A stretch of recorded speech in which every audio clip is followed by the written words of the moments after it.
नमस्ते आप सभी को। सनातन मीर चैनल में आप सबका स्वागत है। आज हम कुछ अलग अलग जो घटनाएं घटी है उस पर चर्चा करेंगे। सबसे पहले चर्चा हम करेंगे सुर सामग्री आशा भोसले जी का। आशा भोसले जी भारतीय हिंदी सिनेमा में और विशेषकर पूरे भारतीय सिनेमा में कर सकते हैं, क्योंकि उन्होंने करीब 14 भाषा में गाना गाए थे और लता मंगेशकर के बाद दूसरी बड़ी गायिका थी इतनी प्रसिद्धि मिली।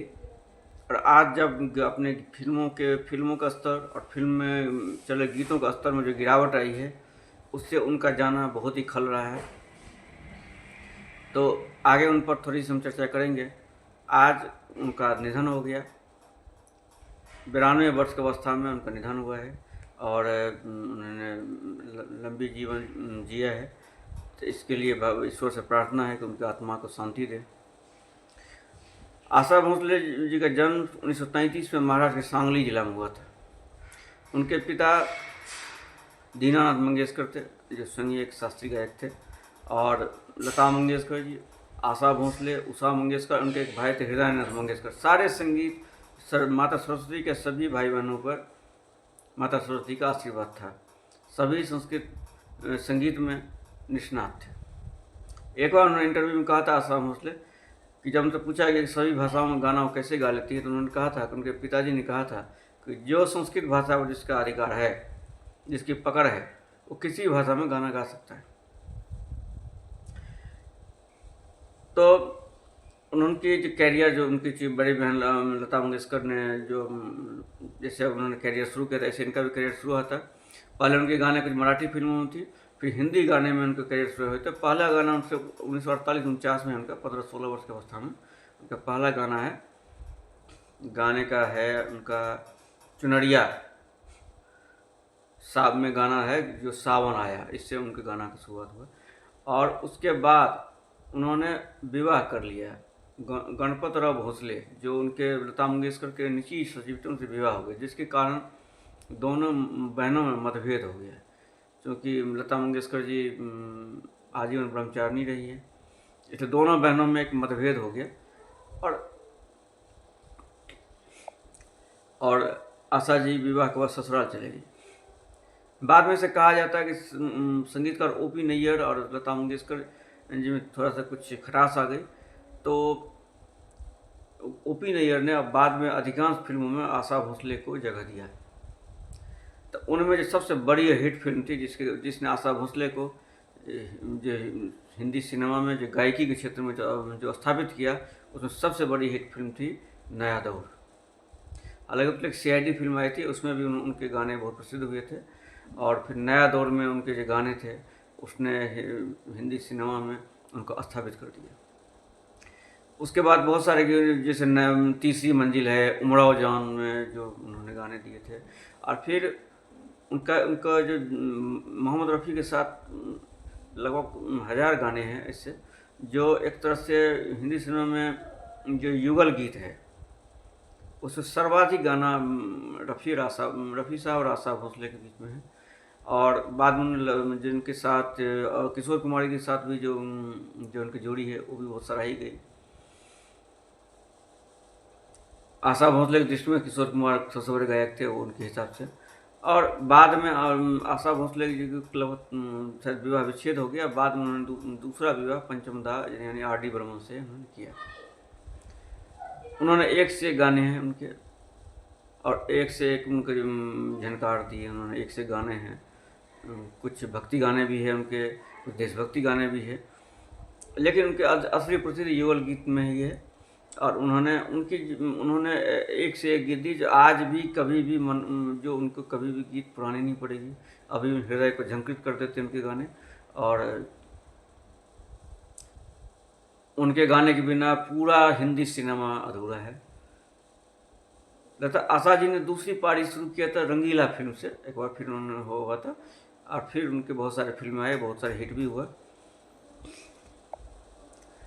तो उनका जाना बहुत ही दुखद है। उनके एक से गाने हैं, उनके यादें ही अब शेष रह गई हैं। और एक बार फिर ईश्वर से प्रार्थना है उनकी आत्मा को शांति दे। जो अभी उनके बाद एक दूसरी जो घटना है, वो बड़ी घटना है कि जो पाकिस्तान, ईरान और अमेरिका के बीच पंच बना था, और वो बहुत बड़ा अपने आप को सुपर पावर मान बैठा था, और अपने देश के बड़े बड़े जो लोग हैं, उनके पाकिस्तान के समर्थक लोग, वो बता रहे हैं कि पाकिस्तान की विदेश नीति कितनी सफल हो गई है कि जो अमेरिका और ईरान के बीच मध्यस्थ करा रहा है, और उसमें अपने आप उन्होंने नोबेल प्राइज भी के लिए भी नामांकित कर दिया। लेकिन जो पाकिस्तान कराना चाहता था, वो पनौती है ही, वो वार्ता विफल रही। इस वार्ता विफल होने के बाद ट्रंप अंकल बोल रहे हैं कि अब ईरान को हम बर्बाद कर देंगे। ईरान भी कह रहा है कि होर्मुज जो बंदरगाह है उसको हम रोकेंगे, ईरान ने बोला उसको हम रोकने नहीं देंगे। ये चल रहा है नूरा कुश्ती, ये चल रहा है। उधर इजराइल ने हिजबुल्लाह के जो सबसे बड़े लीडर जो छुपा बैठा, उसको जब बंकर निकला उसको मार गिरा है।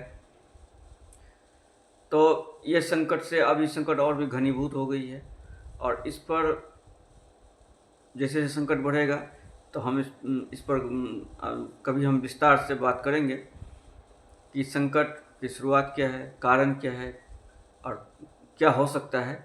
इस पर कभी विस्तार से हम बात करेंगे। हम तीसरी चर्चा कर रहे हैं कि एक मोदी सरकार ने, ऐसा लगता है कि मोदी सरकार ने तय कर लिया है कि हिंदू समाज को पूरी तरह से नेस्तनाबूद कर देना है। सीताराम गोयल जी ने कहा था कि हिंदुओं को सबसे बड़ा हिंदुओं का बिना संघ और भाजपा घातों ही होगा। तो ऐसा लगता है कि मोदी सरकार वही करेगी। एक बार उन्होंने गांधी गांधी करने के बाद वो अम्बेडकर जपने लगे हैं। अम्बेडकर नाम से तीर्थ, पहले तो उन्होंने पंच तीर्थ बनाए, अब अम्बेडकर धाम बना रहे हैं। जबकि तीर्थ जो है देवी देवताओं के नाम पर होता है, किसी मनुष्य के नाम पर कोई तीर्थ नहीं बनता है, लेकिन ज़बरदस्ती बना रहे हैं। जबकि अम्बेडकर ने सनातन छोड़ दिया था, इनका तीर्थों से सनातन कोई किसी तरह से तीर्थ धाम इस सब से उनका कोई लेना देना नहीं है, लेकिन ये ज़बरदस्ती बना रहे हैं। मान न मान में तेरा मेहमान वाली बात है, उनके नाम से ज़बरदस्ती बना रहे हैं। सामान्य हिंदू समाज में, सवर्ण जाति में अम्बेडकर के प्रति कोई घृणा नहीं थी, लेकिन ये बार बार प्रचार कर रहे हैं, बार बार इसको घृणा को ये पैदा कर रहे हैं। अब जब अम्बेडकर की बहुत सारी बातें हैं उनको एक तरफा छुपाया जाता है, जब ये प्रशंसा करते हैं एक तरफा करते हैं, तब उनकी सारी स्याह बातें भी बाहर आती है। जैसे गांधी जी गाई है कि तो क्या उन्होंने अम्बेडकर ने क्या उन्होंने बार बार उन्होंने किस तरह से अंग्रेजी का समर्थन किया, किस तरह से उन्होंने मुस्लिम लीग का समर्थन किया, किस तरह से वो पहले धर्म परिवर्तन करना चाहते थे, लेकिन चूँकि फिर वो दलितों के नेता नहीं बन पाएंगे इसलिए वो चिपके रहे। जब वो सब कुछ उनका सही हो गया तो मृत्यु से केवल 3 मास पहले उन्होंने अपना मत छोड़ा था। फिर ये बौद्धों ने उनका बौद्ध नहीं माना, उनको नव बौद्ध के नाम से बताया गया।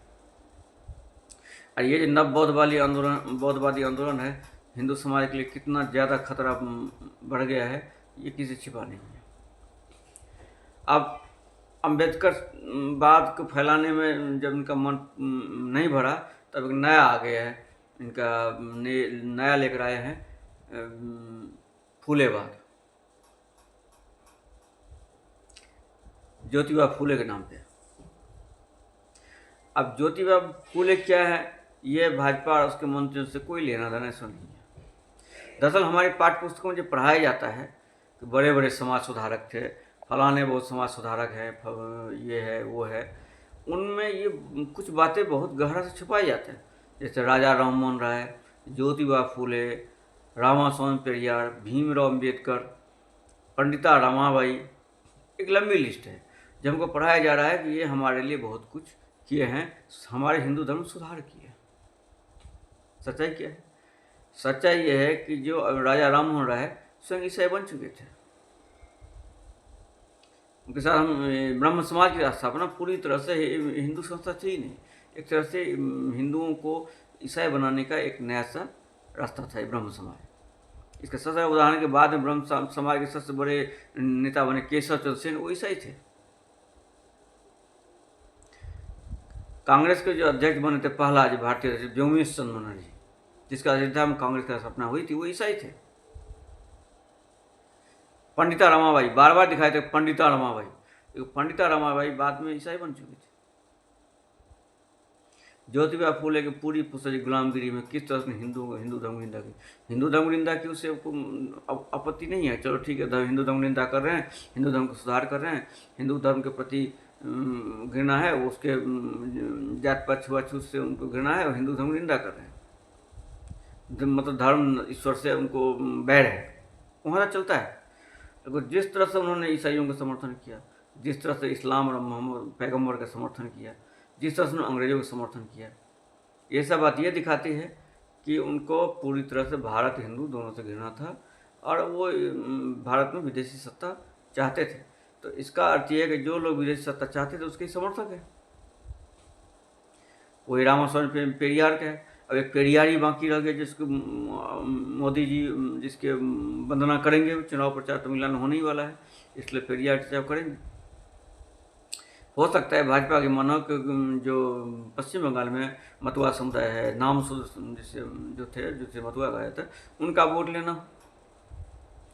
लेकिन पश्चिम बंगाल के मतुआ समुदाय कितने लोग हैं जो ज्योतिबा फूले को जानते हैं। उनके नेता थे जोगिंद्रनाथ मंडल, जो सभी लोगों को वोट डलवा दिए पाकिस्तान पक्ष में, पाकिस्तान बना और फिर उनको पाकिस्तान के कानून मंत्री बने और फिर किस तरह से उनको निकाल दिए गए पाकिस्तान से। ये बातें अभी ये लोग जानते हैं ये बात को। लेकिन ज़बरदस्ती जो घाव हिंदू समाज में जो कुछ वर्षों में 10 काल में जो जात पात, जो वर्ण व्यवस्था और उस जात पात के जो लड़ाई थी गहरी, वो थोड़ा सा कम पड़ने लगा था। अब धीरे धीरे वो जो घाव है वो मिटने लगा था। उस घाव को हरा करने में, उसमें नमक मिर्च मिलाने के लिए मोदी सरकार पूरी तरह तत्पर है। ये वही मोदी सरकार है जो लोग जैसे जात पात मिटाने, स्वामी दयानंद सरस्वती ने कितना प्रयत्न किया था, आठवां आंदोलन ने हिंदू समाज का जात पात मिटाने के लिए बहुत प्रयत्न किया उन्होंने, बहुत आंदोलन चलाया। आर्य समाज ने जात पात कम करने में बड़ी भूमिका निभाई थी, उसकी चर्चा ये नहीं करते। स्वामी श्रद्धानंद जिसके बाद में हत्या हुई कर दी गई, उसकी चर्चा ये नहीं करते। वीर सावरकर ने जात पात को हटाने के लिए कितना उन्होंने महती प्रयास किया था, उसकी चर्चा भूल कर भी नहीं करते। तो क्या ये माना जाए कि इनको बैर है हिंदू धर्म एकता से, इस देश की एकता से बैर है? वोट लेने निकाल में अचानक हिंदू बने। तो अभी पश्चिम बंगाल में मोदी की भाषण सुन लीजिए, जो बता रहे हैं कि ये सरकार मतलब ऐसा बयान दे रहे जैसे कितना बड़ा हिंदू समर्थक हो। तो ये पता नहीं, ये तो मोदी जी आ जाएंगे कर चले जाएंगे, लेकिन हिंदू समाज को गहरे घाव देकर जाएंगे, ये गांधी जी की तरह। तो ऐसा घाव देकर जाएंगे शायद हिंदू समाज ना उभरे। आगे देखते हैं ये कहाँ तक जाता है। बहुत ही दुखद स्थिति है। हिंदुओं ने इतना परिश्रम करके इन्होंने राजनीति इस पार्टी 3 बार इनको जिताया ताकि उनके हित को साधा जा सके। लेकिन हिंदुओं के हित को साधना दूर, इन्होंने हिंदुओं के समाज के अंदर गहरी दरार पैदा कर दी है। आगे देखते हैं क्या होगा। तब तक के लिए नमस्ते। आप लोग से आग्रह है चैनल को लाइक करें, सब्सक्राइब करें और शेयर भी करें। जय भवानी, हर हर महादेव, जय श्री राम।